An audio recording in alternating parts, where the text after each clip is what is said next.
তোমরা অনেকেই কমেন্ট করো, জানতে চাও আমার মা বাবা কেমন আছে। এই তো দেখো এইভাবেই দিন কাটছে। কাজকর্মের পর যখন এসে একটু বসে তখনই মা বাবার পরিস্থিতি এমনটাই থাকে। জন্মদিন তো তোমার, ভাই তো আনন্দ করছে,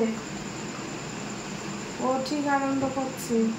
গুড মর্নিং বন্ধুরা, তোমরা সবাই কেমন আছো? আশা করছি তোমরা সবাই খুব ভালো আছো, সুস্থ আছো। কিং মাই লাইফস্টাইলের নতুন একটা ব্লগে তোমাদেরকে ওয়েলকাম জানিয়ে আজকে ব্লগটা শুরু করছি। কালকে তো তোমরা দেখতেই পেলে মাই কিছুতেই বাড়িতে গেল না, কান্নাকাটি করে আবার ওকে ফিরিয়ে নিয়ে আসতে হলো। তো অ্যাকচুয়ালি কালকে আমাদের ছিল অ্যানিভার্সারি, তো আমাকে আসতেই হবে এরকম একটা ব্যাপার ছিল, কিন্তু মাহির জন্য অ্যাকচুয়ালি আসতে পারলাম না। তো তোমরা তো দেখতে পেলে ভিডিওর মধ্যে, আরও তো কোনো ক্লিপই নিতে পারিনি। এত কান্নাকাটি, এত মানে হাত ছেড়ে স্টেশনের মধ্যে লাফালাফি, এমন অবস্থা।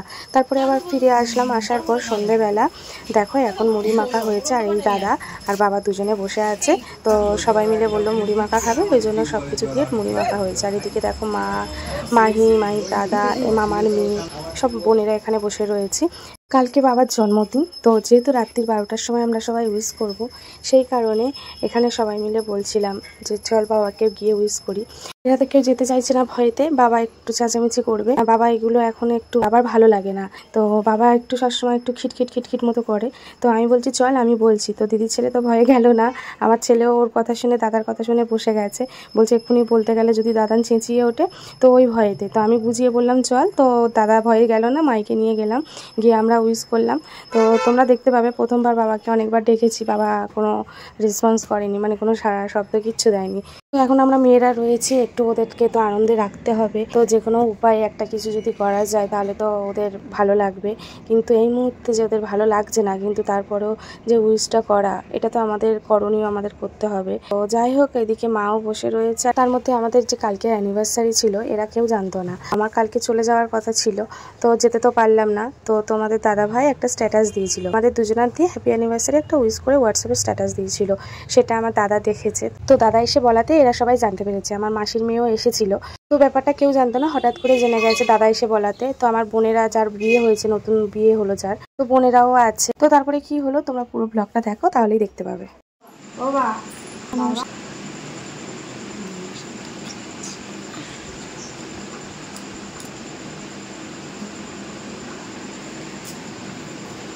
বাবাকে এতবার ডাকলাম, বাবা কোনো সারা শব্দ কিছুই দিল না। তারপরে আবার গেলাম।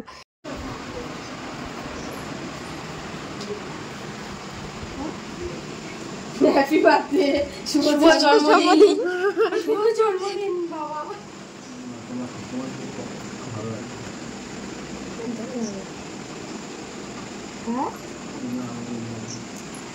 তো বাবাকে উইশ করার পর দেখলাম বাবা কাঁদছে। বাবা বললো তোমরা যাও গিয়ে মা, তোমরা ভিতরে আনন্দ করো, আমার ভালো লাগছে না এখন। আমাদের মনে সেই আনন্দটা নেই। তো বাবা মাকে তো চেষ্টা করছে একটু ভালো রাখার জন্য, কিন্তু ওনারা তো ঠিকঠাক মতো থাকতেই পারছে না। তো কি ভালো রাখবো, কিভাবে ভালো রাখবো, সেই উপায়টাই আমরা ভেবে পাচ্ছি না। মা বাবা দুজনার সাথে কেউ কথা বলে না, সারাদিন ওদের মতো ওরা থাকে। সারাদিন ব্যস্ততার মাঝেও যখন ওই একটা টাইম এসে আমরা কেউ বসি, তখনই আমাদের পরিস্থিতি ঠিক এমনই থাকে। জন্মদিন তো তোমার, ভাই তো আনন্দ করছে, ও ঠিক আনন্দ করছে সব কিছুর সাথে। ও সব জানে, ওর বলতে হবে না।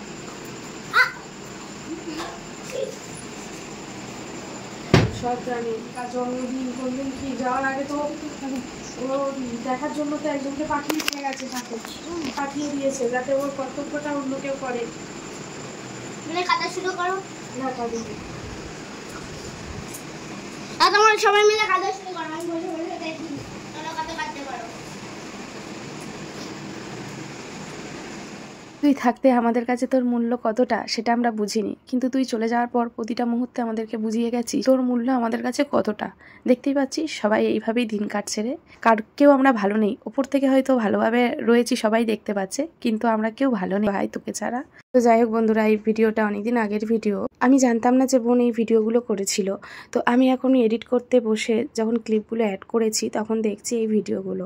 তো তার জন্য এই একটা ভিডিওর মধ্যে আমি সব কিছু ক্লিপ অ্যাড করে তোমাদের সাথে শেয়ার করছি। আর আরেকটা আমার ভুল হয়ে গেছে, তোমাদেরকে বলেছিলাম যে বাবার জন্মদিনটা, এটা বাবার জন্মদিনটা ছিল অন্য একটা দিন।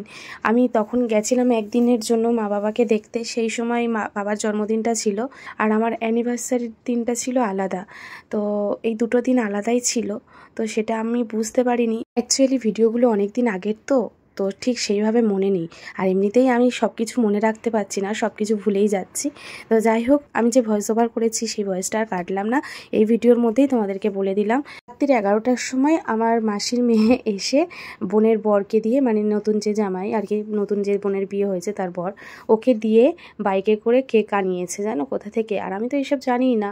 সত্যি বলতে সবাই একটু যাতে খুশি থাকে, এই ট্রমাটা থেকে যাতে একটুখানি টাইমের জন্য একটু বেরিয়ে আসে। অ্যাকচুয়ালি এইসব কিছুই হতো না যদি মাসির মেয়ে না আসতো। মাসির মেয়ে এসছে বলেই তাই এরকম একটা পরিস্থিতির সম্মুখীন হলাম।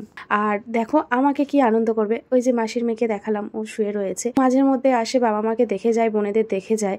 সত্যি বলতে ভাগ্য করে মামা মাসি বোনেদের দিদিদের পেয়েছি, তো তা না হলে এমনটা হয় না। ওরাও সবসময়, সংসার তো রয়েছে সবারই, যখন একটু সময় পাই বাবা মাকে দেখে যায়, বোনেদের দেখে যায়, তো এটাই আমাদের কাছে যথেষ্ট। তো আজকে ও হঠাৎ করে এসছে বাবা মাকে দেখতে, আর এসে শুনছে আমার অ্যানিভার্সারি, তাই এই আয়োজনটা ওই করেছে। তবে হ্যাঁ, একদিক থেকে তোমাদের দাদাভাই নেই বলে মনটাও খারাপ লাগছে, কারণ অ্যানিভার্সারি দুজনার জন্যই অ্যানিভার্সারিটা পালন করা হয়, কিন্তু ও নেই যেহেতু। তো সবাই দেখো ইয়ার্কি মারছে, কেউ হ্যাপি বার্থডে বলছে অ্যানিভার্সারি একজন কেক কাটে। আমি কিছুতেই কাটতে চাইছিলাম না, বলছে এই তুই ভাবিস না আজকে তোর বার্থডে সেলিব্রেশনটা হচ্ছে, অ্যানিভার্সারি হচ্ছে না। আর এইদিকে দাদা দেখো হাঁটাহাঁটি করছে, আর বাবা তো শুয়ে আছে। এই যে টাইমটা কেক কাটার আয়োজন হয়েছে, সেই টাইমটা তখন কটা ছিল জানো, রাত্রির 1টা। তো রাত্রির 1টার সময় সবাই শুয়ে পড়েছিল, আর ওইদিকে বোনের বড় তো ওইদিকে শুয়ে পড়েছিল, ওকে ডেকে তুলে নিয়ে এসে ওরা সবাই ওই করছে। অ্যাকচুয়ালি অ্যানিভার্সারির দিনটা কিন্তু আমার পুরোটাই চলে গেছে, তারপরে ওরা ওই পাগলের মতো করছে। যাই হোক, একটু আনন্দ ওরা সবাই করেছে, কিন্তু এই যে মন খারাপ, আমার তোমাদের দাদা ভাই বাড়িতে রয়েছে, ও একা। আর আজকের দিনটা ও একা, ফার্স্ট টাইম এমন হলো। তো স্টেশন থেকে তো ফিরে আসলাম, দেখলে তোমাদের দাদা ভাইও বললো ছেড়ে দাও, এইভাবে এসো না। তো সেই জন্য এই ফার্স্ট টাইম এরকমভাবে ও আলাদা আছে, আমি আলাদা আছি। তো কিছু করার নেই, আর কি হবে, পরিস্থিতি এক একটা সময় এমনই হয়, সেগুলো মেনে নিতে হয়। আমাদের বাড়ির পরিবেশটা ছিল সম্পূর্ণ আলাদা। বনে বনে এই ঝগড়া হচ্ছে, এই আনন্দ, এই এটা হচ্ছে, এই সেটা হচ্ছে, খুব আনন্দ করতাম জানো তো। একটু কিছুতেই আমরা সবাই মিলে আনন্দ করতাম। তারপরে তো ছিলই ভাইফোঁটা, ভাইয়ের জন্মদিন, সেটা তো লেগেই আছে। আর ভাইয়ের জন্মদিন, ভাইফোঁটা, রাখি পূর্ণিমা, এটা তো আমাদের কাছে মাস্ট ছিল। যেগুলো আমাদের কাছে সব থেকে স্পেশাল দিনগুলো ছিল, সেই দিনগুলোই আমাদের কাছ থেকে মুছে গেল। তো বন্ধুরা, এই ভিডিওর মধ্যে তোমাদেরকে একটা কথা আমি জিজ্ঞেস করছি, তো তোমরা প্লিজ কমেন্টে জানিও কোনটা করা ঠিক হবে, কোনটা করা ঠিক না, বা কি করণীয় আমাদের, সেটা একটু বললে খুব ভালো হয়। তার জন্য তোমাদের সাথে এই কথাগুলো শেয়ার করছি। এই তো সামনেই ভাইফোঁটা চলে আসলো, ভাইফোঁটা, ভাইয়ের জন্মদিন, সব একসাথেই পরপর, 1-2 দিন পর সব কিছুই। তো সেইভাবে প্রত্যেক বছর ভাইয়ের জন্মদিনটা কালী পুজোর দিনেই পড়তো। ভাই হয়েছিল ধনতেরাসের দিন, প্রত্যেক বছর কালী পুজোর দিনেই ভাইয়ের জন্মদিনটা পড়তো। তো সেইভাবে সেই দিনটা কোনোভাবে সেলিব্রেশন আমরা করতাম না বলতে, ওর পছন্দের জিনিস যেটা বিরিয়ানি, রাইস, চিলি চিকেন, এই আর কি মাটন, এইগুলো আমরা করতে পারতাম না। কিন্তু হ্যাঁ, জন্মদিনের পরেই আমরা করতাম সেলিব্রেশনটা। তো ওর খুব কষ্ট হতো যে ওর দিনের দিন জন্মদিনটা করা হতো না। তো যাই হোক, করা হতো। আর আগের বছর তো টাটাতে ছিল, আমরা সেইভাবে কোনো সেলিব্রেশন করিনি।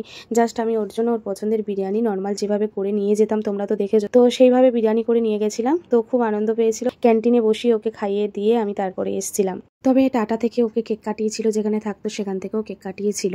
যাই হোক, যেটা মেন কথা সেটাই তোমাদেরকে বলি। ভাইকে যখন ভেলোরে নিয়ে গেছিলাম তখন তো কিছুই খেতে পাচ্ছিল না, খুব কষ্ট পাচ্ছিল।